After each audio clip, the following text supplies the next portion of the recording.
অগণন কবি যুৱৰাজ বাস্কোটা আবৃত্তি আৰু অলংকৰণ প্ৰণৱ ৰঞ্জন শইকীয়া।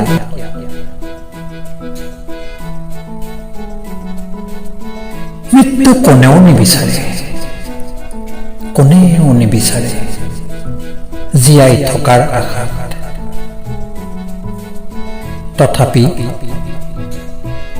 তথাপি মৃত্যুৰ সৈতে জীৱ পৰাজিত হয়। মৃত্যু বলৱান, শক্তিশালী, কোনেও ৰুধিব নোৱাৰে, কোনেও ৰুধিব নোৱাৰে। ৰজা মহাৰজা, শিশু বৃদ্ধ ডেকা গাভৰু মুঠতে কাকো নেমানে, কাকো নেমানে। এইবাবে মই মৃত্যুক ভয় নকৰোঁ। কিমানবাৰ জন্মিলো, কতবাৰ মৰিলো, কিমানত পালো, কিমানত পাই হেৰুৱালো, কোনো সঠিক হিচাপ নাই। মৃত্যুৰ কাৰণ অলেখ, অজস্ৰ, অগণন।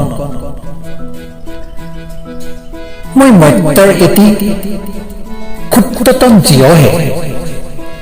মনত ৰাখিবা জীয়াই থকা দিনলৈকে। হাঁহি আনন্দৰে মনৰ কথা কৈ শুনাবলৈ তোমাৰ দৰে বন্ধু জীৱনত নহলে নচলে, তোমাৰ দৰে বন্ধু জীৱনত নহলে নচলে।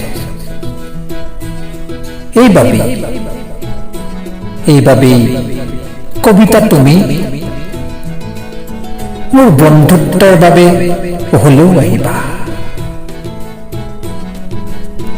ইয়াতে মই স্বৰ্গৰ সুখ পাওঁ, স্বৰ্গৰ সুখ পাওঁ। অব্যক্ত বেদনাৰ বিষাদবোৰ আঁতৰাম। ইয়াতেই মই স্বৰ্গৰ সুখ পাওঁ, অব্যক্ত বেদনাৰ বিষাদবোৰ আঁতৰাম, বিষাদবোৰ আঁতৰাম।